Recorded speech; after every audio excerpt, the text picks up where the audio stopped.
Let's just go to hell.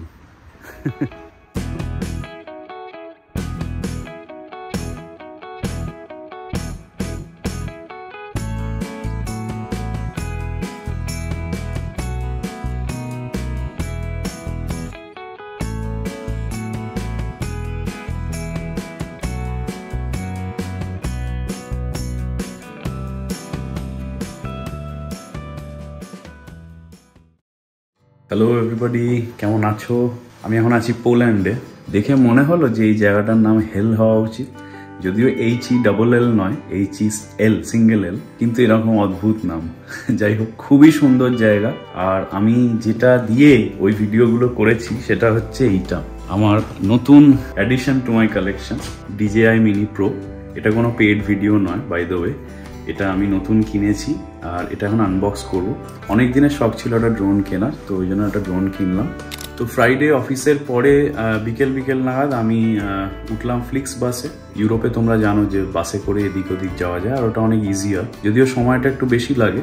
আমি Friday রাতে, মানে গতকাল রাতে পৌঁছেছি। বার্লিন থেকে এই ড্যান্স্ক, মানে আমি এখন ড্যান্স্কে আছি, বার্লিন থেকে ড্যান্স্ক খুব কাছে, ওই 9 ঘন্টা মতো লাগলো বাসে। ট্রেনে বা প্লেনে এলে আরও কম লাগে, খুবই কম ডিস্টেন্স। যাই হোক, বাসে এলে একটু খরচাটা কম হয়। আমি এসছি মেনলি ওই হেল ঘোরার জন্য। হেলটা হচ্ছে একটা পেনিনসুলা, আর এটা হচ্ছে বল্টিক সি। তো ইউরোপের নর্থের সাইডে বল্টিক সি আছে, আর অনেকগুলো শহর, যেমন কোপেনহাগেন, তারপরে স্টকহোম, হ্যামবার্গ, এরকম অনেক শহর এই বল্টিক সি এর আশেপাশে ধারে ওই জায়গাটা রয়েছে। তো 2 দিন এখানে থাকবো পোল্যান্ডে, ড্যান্স্ক আর হেল ঘুরবো। আর বাই দ্য ওয়ে, আমি একটা এয়ারবিএনবি নিয়ে রয়েছি এখানে, অন্যবার হস্টেলে থাকি। তো এবারে দেখলাম এই ড্যান্স্কে এয়ারবিএনবি আরেকটু স্লাইটলি প্রাইসি, কিন্তু অনেক দাম নয়, ওই জন্য এয়ারবিএনবিতে রয়েছি। খুব সুন্দর এয়ারবিএনবিটা। প্রথমেই এই ভিউটা তোমাদেরকে দেখাই। এই আমার যে ঘরটা সেটা 11th ফ্লোরে, মানে 12 তলায়।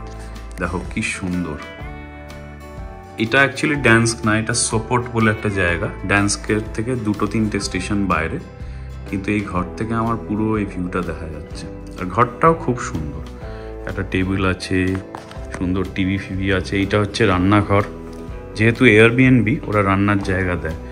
তো দেখো মাইক্রোওয়েভ আছে, তারপরে সুন্দর রান্নার জায়গা আছে। আর এখানে পটস অ্যান্ড প্যানসও থাকবে। আমি তো করবো না, ওই জন্য আমি দেখছিও না, 2 দিনের জন্য এসছি, আর রান্না করবো না। এইটা হচ্ছে মেন এন্ট্রেন্স, এখানে একটা আয়না আছে। এটা বেসিক্যালি আয়নার পেছনে ক্লজেট, আর এইটা হচ্ছে বাথরুম। খুব সুন্দর, মানে 2 দিন থাকার জন্য কেন, একদম 7 দিন থাকার জন্যও ভালো। আর এখানে একটা সোফা আছে, আর এইটা হচ্ছে বেড। খুব কোজি অ্যান্ড খুবই ছিমছাম জায়গা, কিন্তু খুব ভালো জায়গা। তো চলো এবার বেরোনো যাক, বেরিয়ে তোমাদেরকে ঘুরিয়ে দেখাই। আজকে ড্যান্স দেখাবো, আর আগামীকাল যাব হেল। এখান থেকেই ট্রেনে করে যেতে হয়। তো লাস্ট অব্দি দেখো ব্লগটা, খুব ভালো লাগে। কালকে ওয়েদার দেখছিলাম, তো এখানে দেখাচ্ছিল যে পুরো ক্লাউডি হয়ে থাকবে Saturday Sunday, but god is on my side. ভগবানের অসীম কৃপা যে একদম সুন্দর ঝলমলে রোদ উঠে গেছে। আমি জানি না কিভাবে ওয়েদার চেঞ্জ হয়ে গেল, তবে ইউরোপে এরকম মাঝে মাঝেই ওয়েদার চেঞ্জ হয়। যাই হোক, আমি এখন যাচ্ছি বল্টিক সি এর বিচে। পৌঁছে গেছি সি বিচে। এখন তো প্রচণ্ড ঠান্ডা, দেখে বুঝতেই পারছো, জ্যাকেট ট্যাকেট পরে আছি। তো সমুদ্রে তো নামা যাবে না, তবে বল্টিক সি আমি আগেও দেখেছি। আমি জানি না তোমরা হ্যামবার্গের ব্লগটা দেখেছো কিনা, বাট হ্যামবার্গে যখন গেছিলাম ওটাও বল্টিক সি। তো বল্টিক সির আমি একটা জিনিস দেখলাম, এখানেও দেখছি, সমুদ্রের ঢেউ খুব কম। আমি জানি না এটা ওভারঅল বল্টিক সিতে সব জায়গাতেই এরকম কিনা, বাট খুবই কম ঢেউ নেই বলতে গেলে। মানে আমাদের পুরী দীঘাতে যেরকম ঢেউ হয়, বা ইউএসএতেও কয়েকটা জায়গায় আমরা গেছি, আমি আর শ্রেষ্ঠা, যেখানে বেশ ভালো ঢেউ, এখানে ঢেউ নেই। আজকে যেহেতু সানি ওয়েদার, বিচটা দারুণ লাগছে। পোল্যান্ডের বিচ ঘোরা হলো, এটাও একটা অ্যাচিভমেন্ট।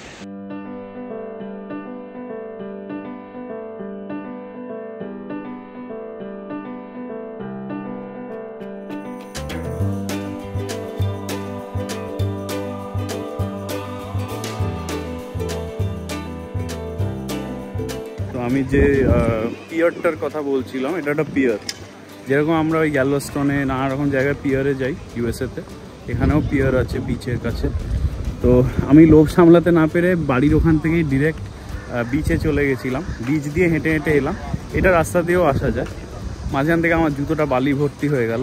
যাই হোক, বাট বিচটা খুব সুন্দর লাগছে। আজকে এত রোদ সুন্দর, মানে আমার এত ভালো লাগছে। আমি খুব টেনশনে পড়ে গেছিলাম যে মেঘ করে গেছে, কিভাবে দেখবো, আশাটাই বেকার হয়ে যাবে। বাট দারুণ হলো, মানে ব্যাপারটা হেভি হলো যে ওয়েদারটা চেঞ্জ হয়ে গেছে।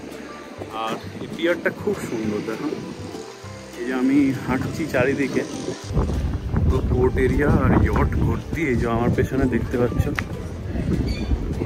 ইয়টের পার্কিং যাকে বলে। এরকম পোর্ট সিটিতে সবসময় থাকে, আমি আগেও দেখেছি, কিন্তু এভরি টাইম এরকম পিয়ারে এলে আমার এত ভালো লাগে, এত সুন্দর এই জায়গাটা। আর একটা একটু আগে দেখলাম এখান থেকে একটা সেই পাইরেট শিপের মতো একটা জাহাজ এখান থেকে গেল। তো এখান থেকে ওই হেল পেনিনসুলার ছাড়ে, বোট ছাড়ে। তো আমি বোটে করে যাচ্ছি না, আমি হয়তো ট্রেনে যাব কালকে। তার কারণ বলছে যে সেপ্টেম্বর অক্টোবরের পর থেকে বোটের মেনটেন্যান্স ওরা বন্ধ করে দেয়। উইন্টারে বোট তো চলে না, ওই জন্য। তো ওই জন্য একটু রিস্কি হতে পারে, সেজন্য আমি বোটে যাব না। বাট এই জায়গাটা ফাটাফাটি, পিয়ার ঘোরা হয়ে গেল। আর এখন প্রায় 11টা সাড়ে 11টার মতো বাজে, ওই জন্য প্রচুর ভিড়ও হয়ে গেছে, দেখতেই পাচ্ছ আমার আশেপাশে। আমার খিদেও পেয়ে গেছে। একটা কি ক্রিজউই সামথিং ডোমেক, মানে পলিশ ভাষায়। ওটার এক্স্যাক্ট মিনিং হচ্ছে যে ক্রুকেট বিল্ডিং। ওটা একটা বিল্ডিং যেটা শেপটা ওরকম, কিন্তু ভেতরে রিটেল শপ আছে, রেস্টুরেন্টস আছে, ক্যাফেজ আছে।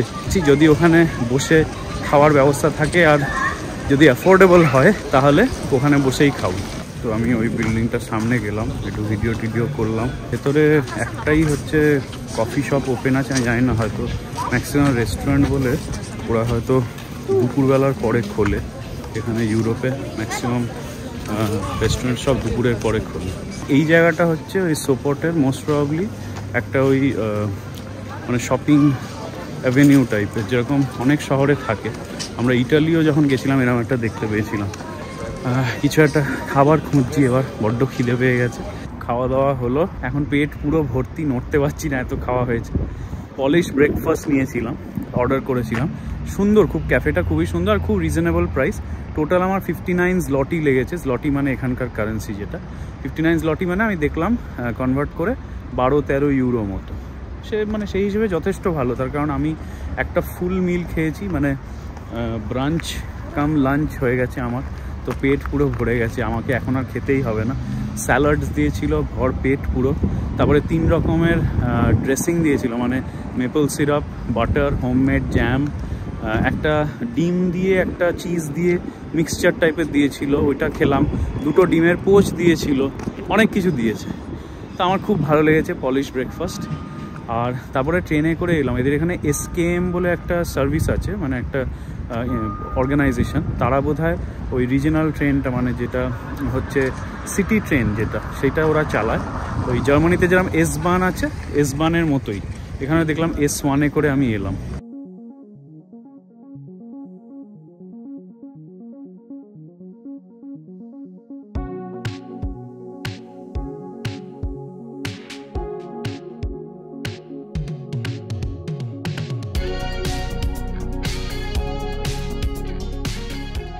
ইউরোপিয়ান শহরে এটা একটা মানে বলতে পারো নিয়ম যে ওদের সেন্টার, সিটি সেন্টার যেখানে, সেখানে একটা করে চার্চ থাকবে। আর এখানে এই যে ড্যান্সকের চার্চ এটা, আর আমি ওল্ড টাউনে আছি। আর এই দুধারে হচ্ছে পুরো ইউরোপিয়ান আর্কিটেকচারের বাড়ি।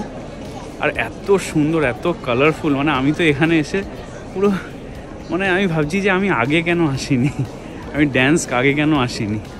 এত সুন্দর, এত সুন্দর, মানে আমার এটা দেখে অনেকটা প্রাগের কথা মনে পড়ে গেল। দেখো এরকম একটা সরু রাস্তা হাঁটা, আর দুধারে এরকম কালারফুল বিল্ডিংস, অসাধারণ। আমি ওল্ড টাউন দিয়ে হেঁটে চলে এসেছি, সামনে আমি একটা বড় জাহাজ দেখতে পাচ্ছি, ওইটা অবধি আমি যাবো। বাট তার আগে এই জায়গাটা ঘুরতে এলাম। মাঝখান দিয়ে নদী যাচ্ছে, দুধারে বিল্ডিংসগুলো, আর কি সুন্দর লাগছে। আমার তো খুব সুন্দর লাগে। শ্রেষ্ঠা ফোন করেছিল, আর ও বললো যে একই রকম তো ইউরোপে সব শহরেই মাঝখান দিয়ে নদী, দুধারে বিল্ডিং। কিন্তু আমার জানি না কেন মনে হচ্ছে এই শহরটা যেন খুবই সুন্দর। হয়তো হতে পারে এটা আনটাচড বলে, মানে এই শহরটা অতটাও ট্যুরিস্টরা আসে না, কারণ এটা অতটা জানা শহর না, একটু অজানা।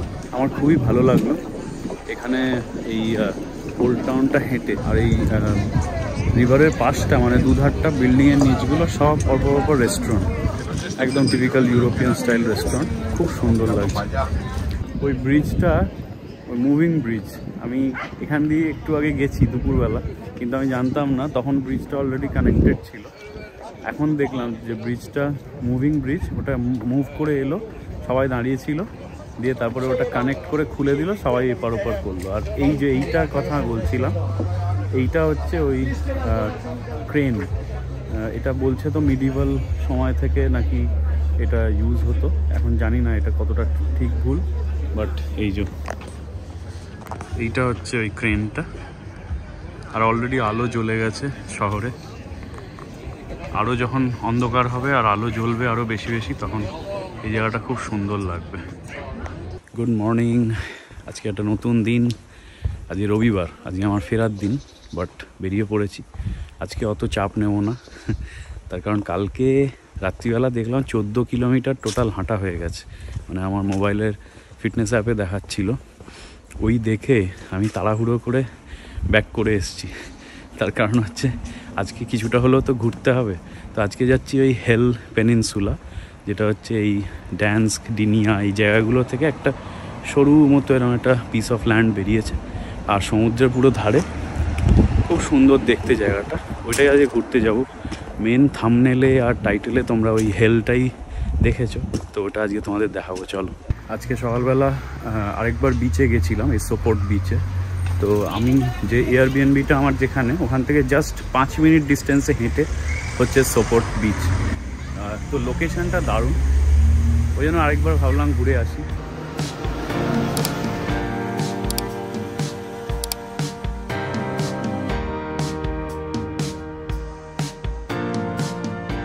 আই মিন হেল। এই ট্রেনটা করে এলাম ড্যান্স থেকে বা সোপোর্ট থেকে, ডিরেক্ট ট্রেন হয় না, তো তোমাকে আগে ডিনিয়া আসতে হবে। ডিনিয়া হচ্ছে আরেকটা সিটি। তো ড্যান্স, সোপোর্ট মাঝখানে, আর তারপরে ডিনিয়া, এটাকে বলে ট্রাই সিটি, 3টে শহর। তো ডিনিয়া এসে ডিনিয়া থেকে চেঞ্জ করতে হবে। তো আমি ডিনিয়া অবধি একটা মেট্রো করে এলাম, ওদের SKM, পোল্যান্ডের যে মেট্রো, আর তারপরে রিজনাল ট্রেনে এলাম।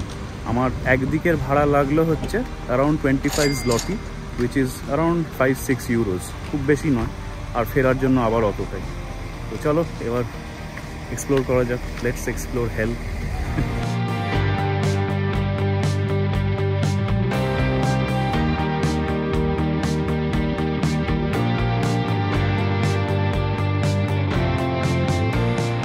হোয়াইট স্যান্ড বিচ,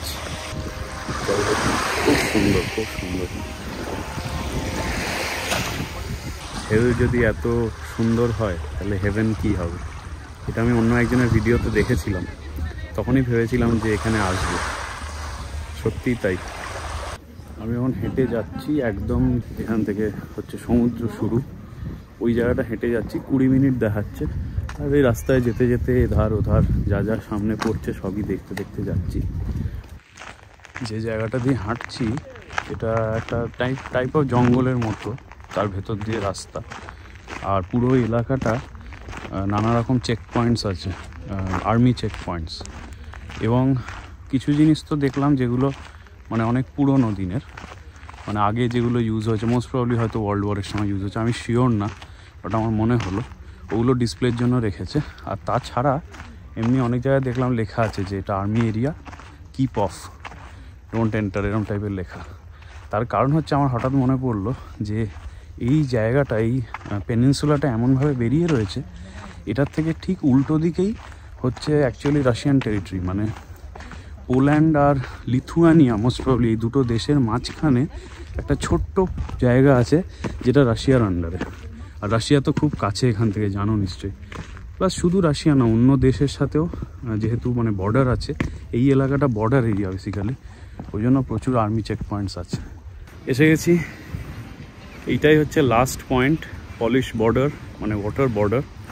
এরপরে পুরো সমুদ্র, বাল্টিক সি। আর উল্টো দিকে ওই যে বললাম অনেক 2-3টে দেশ আছে, মানে এরপর সমুদ্র পেরোলে অন্য দেশে চলে যাবে। এইটাই হচ্ছে পোল্যান্ডের লাস্ট ল্যান্ড যাকে বলা যায়, মানে এই দিকটা। পোল্যান্ডের অবভিয়াসলি অন্য বর্ডার আছে, বাট পোল্যান্ডের এই যে এলাকাটা, হেল এলাকাটা, এটাই লাস্ট। তো হয়ে গেল আমার ঘোরা পোল্যান্ড, ড্যান্স্ক, হেল। সুন্দর ঘোরা হলো, উইকেন্ডটা দারুণ কাটলো। এখন আর কিছু করার নেই, এবার বাসে উঠবো, তাড়াতাড়ি করে যাচ্ছি। এখান থেকে যেতে হবে ড্যান্স্ক, সেটা লাগবে 2 ঘন্টা। তো তারপরে ট্রেনে করে এখান থেকে ড্যান্স্ক, ওখান থেকে বাসে করে ফ্লিক্স বাসে করে বার্লিন আমার বাড়ি। তো ভিডিওটা এখানে এন্ড করছি, ব্লগটা। আশা করছি তোমাদের ভালো লাগলো, একটা নতুন জায়গা দেখালাম। আর খুব তাড়াতাড়ি দেখা হবে নেক্সট ভিডিওতে। Till then take care, I'll see you in the next one. Tata.